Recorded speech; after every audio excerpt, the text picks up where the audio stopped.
Last class में जो है हम इंडेक्स नंबर के बारे में बात कर रहे थे। इंडेक्स नंबर जो है ठीक है, जो कि हम डिफरेंट सिचुएशन में यूज कर सकते हैं और इंडेक्स नंबर को यूज करते हुए हम कंपैरेटिव फिगर्स निकाल सकते हैं। ठीक है, सबसे पहले हमने सिंपल इंडेक्स पढ़ा था जिसमें हम किसी भी एक चीज का इंडेक्स नंबर निकाल लेते हैं। जैसे अगर for example changes in price का निकाल लिया या चेंजेस इन क्वांटिटी का निकाल लिया as compared to base year, उसमें हम एक बेस ईयर देते थे और बेस ईयर के हिसाब से हम चेंजेस निकालते थे। चेंजेस को हम शो करते थे in form of index number. ठीक है, जैसे सिंपल प्राइस इंडेक्स हो गया जिसमें हम सिर्फ ये देखते थे कि यार कितने परसेंट जो है प्राइस में चेंज आया है as compared to base year, या सिंपल क्वांटिटी इंडेक्स से कितना परसेंट क्वांटिटी चेंज हुई है as compared to base year. तो जो सिंपल इंडेक्सेस होते थे उसमें हम बेस ईयर कंसीडर करते थे। ठीक है, और उसके बाद हमने पढ़ा था chain base index. Chain base index में हम ये कहते थे कि हम प्रीवियस ईयर जो है उसको ही बेस ईयर कंसीडर करेंगे। जैसे सिंपल इंडेक्स में हम कहते थे कि यार 2010 की फॉर एग्जांपल फिगर है, अब 2014 के लिए हम इसको बेस ईयर यूज कर सकते हैं। लेकिन जो चेन बेस इंडेक्स नंबर है उसमें जो हम बेस ईयर यूज करेंगे वो प्रीवियस ईयर का होगा, यानी कि 2014 के लिए 13 का होगा, 13 के लिए 12 का होगा और 12 के लिए 11 होगा एंड सो ऑन। ठीक है, तो ये डिफरेंस था चेन बेस इंडेक्स नंबर में। जब हमने एक एग्जांपल की थी इसमें हमने देखा था कि यार इंडेक्स नंबर 110 आ रहा है, तो इसका मतलब है कि जो चेंज है वो कांस्टेंट है। देखिए, सेल्स रेवेन्यू इंक्रीज हो रहा है लेकिन जो चेंज जिस रेट से चेंज हो रहा है वो रेट कांस्टेंट है। यानी कि 2013 में 2012 से 10% शेयर इंक्रीज हुई है, 2014 में 2013 से 10% शेयर इंक्रीज हुई है। तो ये जो 110 आपको फिगर शो हो रही है ये आपने याद रखना है, कोई इस 2011 के हिसाब से नहीं हो रही बल्कि प्रीवियस ईयर के हिसाब से हो रही है। 12 की जो है वो 11 के हिसाब से हो रही है, 13 की 12 के हिसाब से हो रही है। 110 का मतलब ये है कि 13 में 12 के मुकाबले में 10% इंक्रीज आया है, 14 में 13 के मुकाबले में 10% इंक्रीज आया और 15 में 14 के मुकाबले में 10% इंक्रीज आया। ठीक है, क्योंकि हम प्रीवियस ईयर को बेस ईयर कंसीडर करें तो इसका मतलब प्रीवियस ईयर की फिगर्स के मुकाबले में हम कंपैरिजन कर रहे हैं। ठीक है, ये था हमारा चेंज बेस इंडेक्स नंबर। अब हम आते हैं मल्टी वेटेड इंडेक्स नंबर या मल्टी आइटम इंडेक्स नंबर, जिसको आप वेटेड इंडेक्स नंबर भी कह सकते हैं। ठीक है, तो weighted index number, weighted word से आपको पता चल गया होगा यार। वेटेज, वेटेड एवरेज हमने एक मेथड पढ़ा था, आपको याद होगा वेटेड एवरेज मेथड, फाइफो में हमने पढ़ा था। तो हम उसमें एक एवरेज कंसीडर करते थे, यहाँ पर भी हम एक एवरेज लेंगे। ठीक है, अब weighted index number measures the change in overall price और overall quantity of number of different items compare to base year. तो ये जो लाइन है बड़ी इंपॉर्टेंट है कि नंबर ऑफ डिफरेंट आइटम्स। ठीक है, अब उसमें ये कह रहा है कि वेटेड इंडेक्स जो है वो क्या चीज मैयर करता है, वो मैयर करता है कि ओवरऑल प्राइस में क्या चेंज आया है या ओवरऑल क्वांटिटी में क्या चीज आया, चेंज आया है डिफरेंट आइटम्स की। यानी कि एक प्रोडक्ट की बात नहीं कर रहा, पीछे हम एक किसी चीज की बात कर रहे थे, एक मैयर की बात करते हैं, जैसे वो सेलिंग प्राइस हो जाए या वो क्वांटिटी हो जाए। लेकिन यहाँ पर वो कह रहा है डिफरेंट आइटम्स होंगे, तो डिफरेंट आइटम्स का हम कलेक्टिवली एक वेटेड इंडेक्स नंबर निकालेंगे। ठीक है, तो वेटेड इंडेक्स नंबर इस्तेमाल इसलिए होता है कि आप कंपेयर जो है वो एक चीज को नहीं कर रहे थे, डिफरेंट चीजों को इकट्ठे कंपेयर कर रहे थे। अब इसको आसान करने के लिए देखें, ये जो थ्योरेटिकल है ना, जैसे आपको पता होना चाहिए, मेन चीज पूरी स्टैटिस्टिकल टेक्निक्स या फोरकास्टिंग चैप्टर में फॉर्मूलाज है, वो अगर आपको आते हैं तो एग्जाम में वही टेस्ट होंगे। थ्योरी के टेस्ट होने के चांसेस यहाँ से बहुत कम है। अब मैं इसको आसान लफ्जों में समझाता हूँ कि वेटेड इंडेक्स नंबर क्या होता है। देखिए, फॉर एग्जांपल आप एक फ्रूट बास्केट बेच रहे हैं। ठीक है, आप कोई सेपरेट फ्रूट्स नहीं बेच रहे, आप एक फ्रूट बास्केट बेच रहे हैं। अब उस बास्केट में डिफरेंट फ्रूट्स हैं, एप्पल हो गया, मैंगो हो गया, ऑरेंज हो गया। ठीक है, आप फॉर एग्जांपल ये तीन फ्रूट्स बेच रहे हैं। अब ये तीनों फ्रूट्स आप एक पैकेज की फॉर्म में बेच रहे हैं, आप एक बास्केट यानी कि पूरी बेच रहे हैं, कोई एप्पल अलहदा मैंगो अलहदा आप नहीं बेच रहे ऐसे। ठीक है, तो पूरे आप एक पैकेज की फॉर्म में बेच रहे हैं। तो अब इस पैकेज का अगर आपने इकट्ठे इंडेक्स नंबर निकालना है तो वो इंडेक्स नंबर हम वेटेड एवरेज मेथड से निकालते हैं। ठीक है, तो ये एक सिंपल एग्जांपल है इसको समझने की कि आपने पूरी बास्केट का इंडेक्स नंबर निकालना है, ना कि उसके एक एक प्रोडक्ट का। ठीक है, तो कैसे हम इंडेक्स नंबर निकालते हैं उसके बारे में हम बात करते हैं। ठीक है, अब पढ़ते हैं, यहाँ पर स्टेप्स लिखे हुए हैं। पहला स्टेप क्या लिखा हुआ है यहाँ पर, पहला स्टेप लिखा हुआ है दो तरह के वेटेड इंडेक्स होंगे, या तो होगा आपका वेटेड प्राइस इंडेक्स या आपका होगा वेटेड क्वांटिटी इंडेक्स। ठीक है, तो अब क्या पहले प्राइस इंडेक्स की बात करते हैं फिर क्वांटिटी इंडेक्स में एक ही डिफरेंस है मैं आपको समझा दूंगा। प्राइस इंडेक्स जो है अगर आपने वेटेड प्राइस इंडेक्स निकालना है तो सबसे पहले जो आपने हर एक आइटम है, ठीक है, हर एक जो प्रोडक्ट है, जैसे मैंने बास्केट की एग्जांपल दी, जो हर एक फ्रूट है उसका सेपरेट आपने सिंपल प्राइस इंडेक्स निकालना है। ठीक है, अभी हम वेटेड प्राइस इंडेक्स निकाल रहे हैं। सबसे पहले काम ये करना है, फिर उस प्राइस इंडेक्स को वेट करना है। वेट करने का एक तरह से मतलब होता है डिवाइड करना है किसी सुटेबल मैनर में, ताकि एक ओवरऑल प्राइस इंडेक्स आ जाए। तो अगर आप वेटेड प्राइस इंडेक्स यूज कर रहे हो तो जो वेट आप यूज करोगे वो क्वांटिटी यूज करोगे, यानी कि जिस चीज से आप डिवाइड करोगे वो क्वांटिटी होगी। और अगर आप वेटेड क्वांटिटी इंडेक्स निकाल रहे हो तो आप जिस चीज से डिवाइड करोगे वो प्राइस होगी। ये भी कैसे होगा मैं आपको समझाता हूँ। अभी ये एक एग्जाम्पल से करते हैं, फिर आपको समझ आ जाएगी। ठीक है, तो पहले एग्जांपल क्या है, पहले एग्जांपल में वो कह रहा है calculate a weighted price index for 2013 for these three products with 20x2 as a base year using sales quantities given as weights. उसने आपको बताया है कि सेल्स क्वांटिटी आपका वेट्स होंगी। ठीक है, अभी कैसे सॉल्व करना है, यहाँ पर हम सॉल्व करते हैं। सबसे पहला स्टेप क्या था, आपने प्राइस इंडेक्स निकालना है। ठीक है, सबसे पहला काम आपने निकालना है प्राइस इंडेक्स। तो प्राइस इंडेक्स 2012 आपका बेस सिंपल इंडेक्स है, उसने ऊपर बताया हुआ स्टेप वन में। तो बेस ये 2012 है और ये करंट ईयर है, तो 3/2 मल्टीप्लाई बाय 100 आ जाएगा। इसका अगर मैं इंडेक्स नंबर निकालूं तो 3/2 मल्टीप्लाई बाय 100। इसी तरह इसका मैं निकालूं 10/9 मल्टीप्लाई बाय 100 और 30/20 मल्टीप्लाई बाय 100। तो पहला काम तो हमें क्या करना है, प्राइस इंडेक्स निकालना है। क्योंकि यहाँ पर निकला हुआ है तो मैं यहाँ पर दोबारा नहीं कर रहा।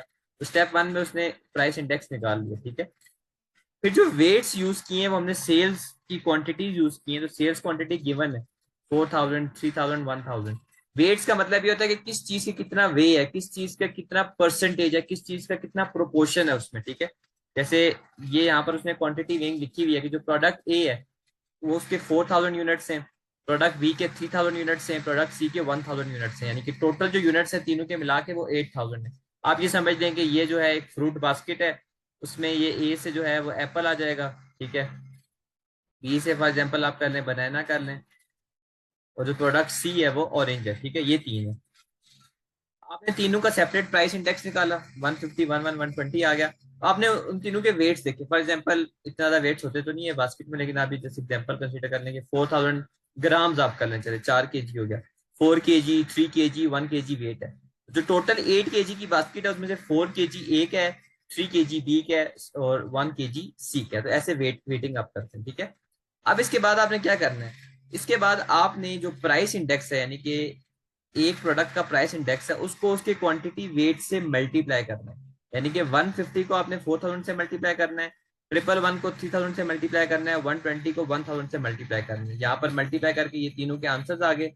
इनके आंसर्स को आपने एड अप कर लेना है, 600,000 प्लस 333,000 प्लस 120,000, ये फिगर आपके पास आ गई। ठीक है, यानी कि ये जो फिगर है ये प्रोडक्ट है प्राइस इंडेक्स और क्वांटिटी वेइंग का। ठीक है, प्रोडक्ट है। तो पहला स्टेप सिंपल प्राइस इंडेक्स निकालना है, दूसरा स्टेप उस प्राइस इंडेक्स को रेलिवेंट वेट से मल्टीप्लाई करना है।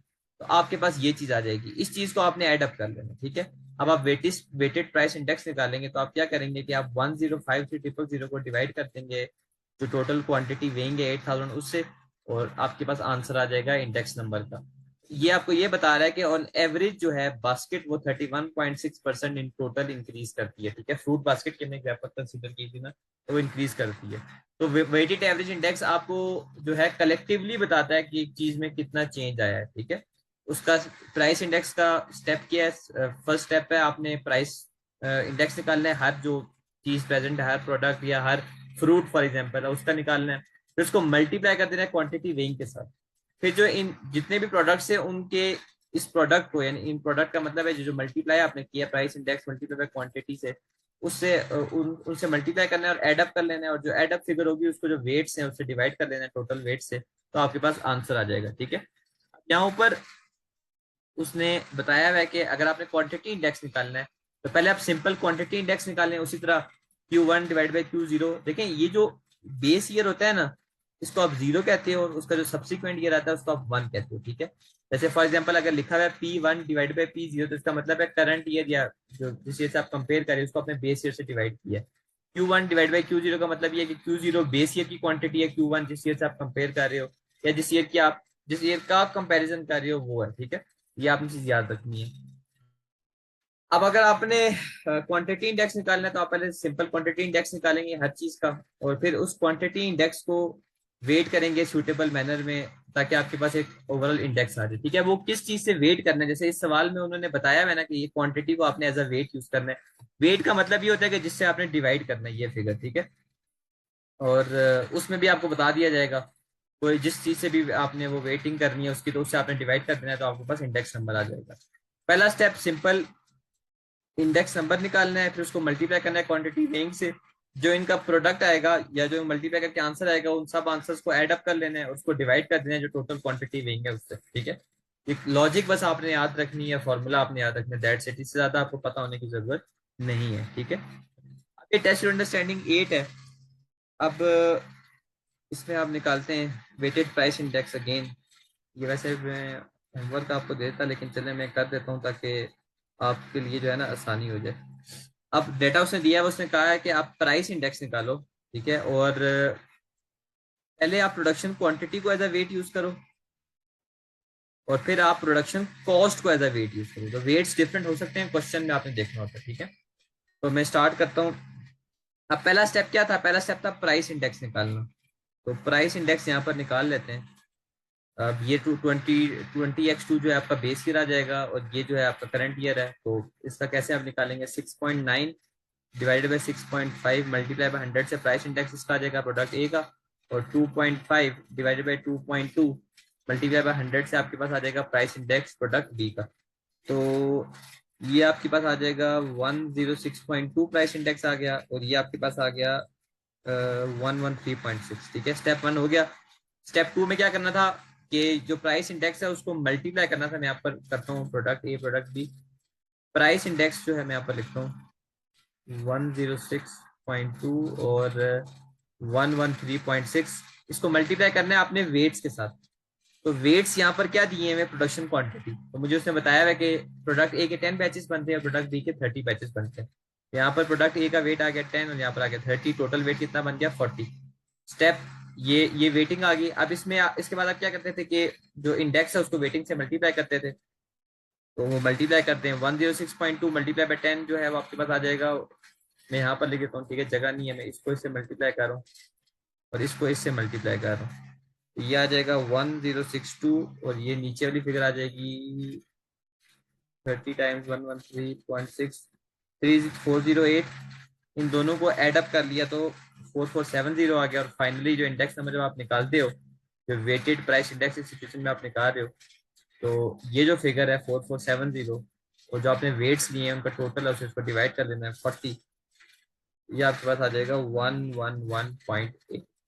तो ये जो है आपका आंसर आ गया। ठीक है, इसका मतलब ये कि 11.8% से जो है ना ओवरऑल चीजें इंक्रीज आई हैं। ठीक है, नीचे अब ये पार्ट बी में वो कहते हैं प्रोडक्शन कॉस्ट को आपने एज अ वेटिंग यूज करना है। तो बाकी सब कुछ तो ये ठीक है, प्राइस इंडेक्स भी यही होगा।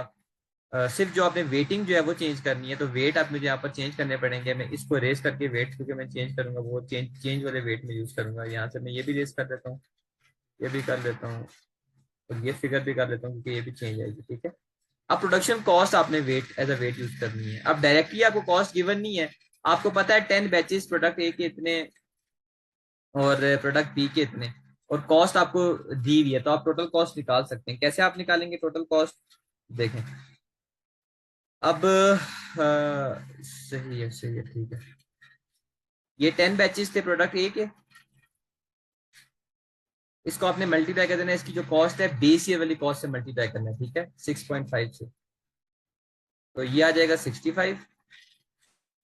ये बी के बैचेस 30 है, 30, और 2.2 जो है कॉस्ट है एक प्रोडक्ट की, तो ये आ जाएगा 30 टाइम्स 2.2, ये आपके पास आ जाएगा 66। ठीक है, तो प्रोडक्शन कॉस्ट आपने निकाल ली। एक बैच 10 बैचेस ए के थे, और एक की कॉस्ट जो है वो 6.5 है। ठीक है, देखिए ये बैचेस में प्रोडक्ट बन रहा है। ठीक है, 10 batches of product A, product ए के 10 बैचेस हैं, प्रोडक्ट ए की कॉस्ट 6.5 है, तो 10 बैचेस की कितनी होगी? ठीक है, तो 65 ये आ गया, 66 ये आ गया। ये अब आपके पास बेसिकली आ गए प्रोडक्शन कॉस्ट, जिसको आपने एज अ वेट यूज करना है। तो प्रोडक्शन कॉस्ट में यहाँ पर एज अ वेट यूज करूंगा। 65 ये आ गया, 66 आपका ये आ गया, टोटल में कर लेता हूँ तो ये मेरे पास आ जाएगा 60, 50, 120 और 131। अब इनको मल्टीप्लाई भी करना है, तो इसको मैं मल्टीप्लाई कर देता हूँ। 106.2 मल्टीप्लाई 65, ये आ जाएगा 6903। 113.6 मल्टीप्लाई बाय 66 आपके पास आ जाएगा 7498। इन दोनों को एडअप करके 14,401 आ जाएगा। 14,401, तो देखें सारी फिगर्स चेंज हो गई क्योंकि आपने वेट्स डिफरेंट यूज किए हैं। स्टेप बस आपके जहन में, लॉजिक आपके जहन में, बाकी आप कर लेंगे। 14,401 डिवाइडेड बाय आपका आ जाएगा 131। तो इस सिचुएशन में आपका आंसर आ जाएगा 109.9। तो ये आपका आंसर है कि 109.9 का मतलब ये कि 9.9% से ओवरऑल इंक्रीज आया है। ठीक है, पहले सिचुएशन में प्रोडक्शन क्वांटिटी को आपने एज अ वेट यूज करना था, और दूसरी सिचुएशन में प्रोडक्शन कॉस्ट को। कॉस्ट कैसे निकाली? ये जो बैचेस थे उनको प्रोडक्ट की कॉस्ट से मल्टीप्लाई कर दिया, तो मेरे पास कॉस्ट आ गई। तो ये जो था आपका था मल्टीवेटेड इंडेक्स। ठीक है, क्वेश्चन को आपने देखना है। अगर क्वांटिटी इंडेक्स है तो आपने सिंपल क्वांटिटी इंडेक्स निकालना है, उसको मल्टीप्लाई कर देना है वेट्स के साथ। वेट्स वो आपको सवाल में बताएगा कि ये कौन से यूज करने, जैसे यहाँ पर बताया हुआ है कि क्वांटिटी यूज करो या कॉस्ट यूज करो, हर सवाल में बताएगा। इनका टोटल ले लेना है, फिर इंडेक्स को इससे मल्टीप्लाई करके ये वाली फिगर्स निकालनी है, इनको ऐड अप कर लेना है, और इस फिगर को और इस फिगर को डिवाइड करके आपका आंसर आ जाएगा। ठीक है, नीचे एक पैराग्राफ लिखा हुआ है कि the best known example of this type of index is the way inflation is measured in the UK. It is also known as consumer price index, which is index built up from sample of number of items making up regular expenditure of families and individuals like food, clothing, travel। ये index calculation आप तब use करते हैं जब आप different items की इकट्ठे average index number निकाल रहे हो। तो जैसे यूके में से कंज्यूमर प्राइस इंडेक्स कहते हैं, या पाकिस्तान में से आरपीआई भी शायद कहते हैं, रिटेल प्राइस इंडेक्स। अब यूके में कंज्यूमर प्राइस इंडेक्स ये मेजर कर रहा था कि जो डिफरेंट रेगुलर एक्सपेंडिचर्स हैं ओवरऑल जो है in waiting on an average कितने परसेंट से वो इन्फ्लेट किए हैं, या कितने परसेंट से वो इंक्रीज किए हैं। ठीक है, तो ये जो है आपका मल्टीवेटेड इंडेक्स था।